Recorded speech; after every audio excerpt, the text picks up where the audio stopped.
How to replace the lower hose on an NV801 Shark vacuum cleaner. Model numbers may vary if you live in the USA. You're going to need the hose itself, a flat-headed screwdriver, some long nose pliers, a T20 Torx screwdriver, and also some kind of glue. I've used this one, which is an epoxy resin. You can also use contact adhesive.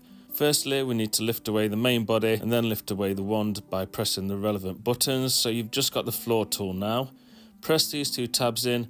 That lifts off the cover, and then you've got 4 screws that go along the top. These are the T20 Torx screws. They're like a tamper-proof screw, but most T20 screwdrivers have the little hole in the middle to accommodate these. Now flip over your floor tool, and you've got 2 at the back and then 4 across this part here. Again, T20 Torx screws, just undo those.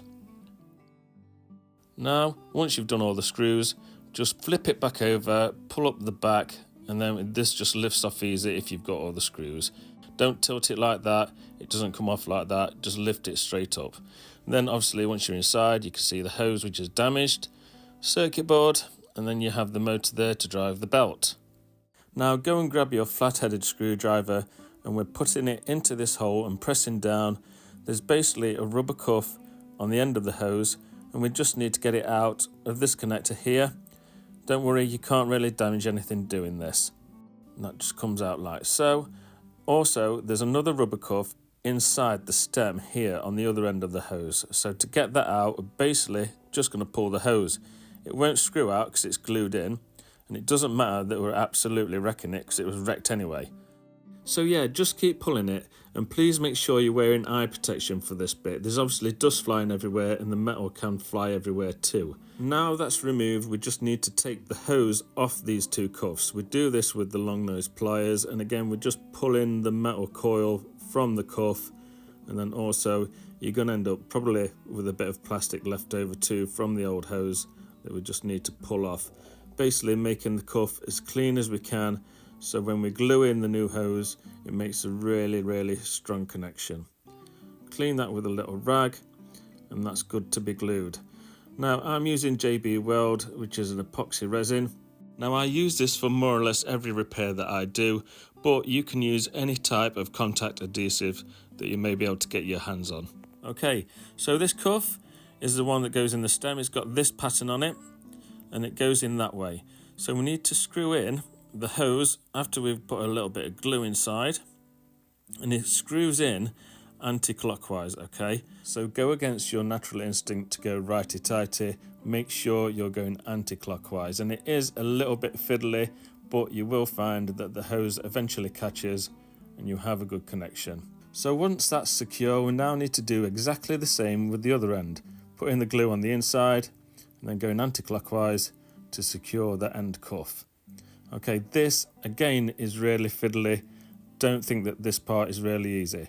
Now once both ends are done, we're just twisting them into the position that they need to be in for when you put it into the vacuum cleaner.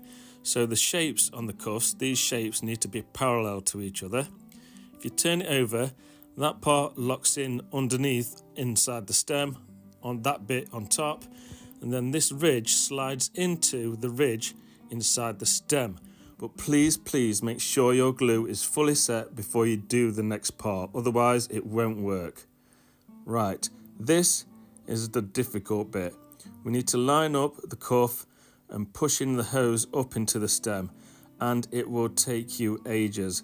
Please just be persistent, and eventually it will all click into position and you'll have a secure connection.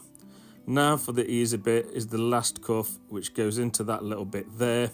I get it into position, and then if you grab your flat-headed screwdriver, I'm going to use that to push the bottom part in at the same time as pushing the top part in with my thumb, if that makes sense.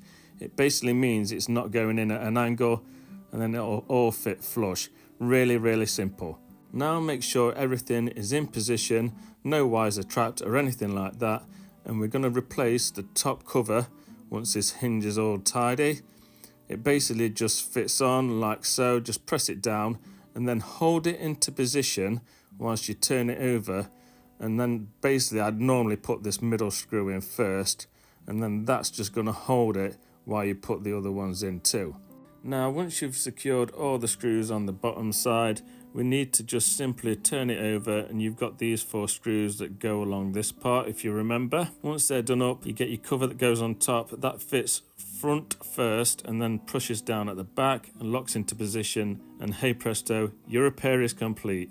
Thank you for watching, and YouTube has chosen this next video for you. Also, a quick mention, my wonderful wife has just released her first ever murder mystery novel, and we would be delighted if you would go to her website, jadegrafton.com, to receive your free sample.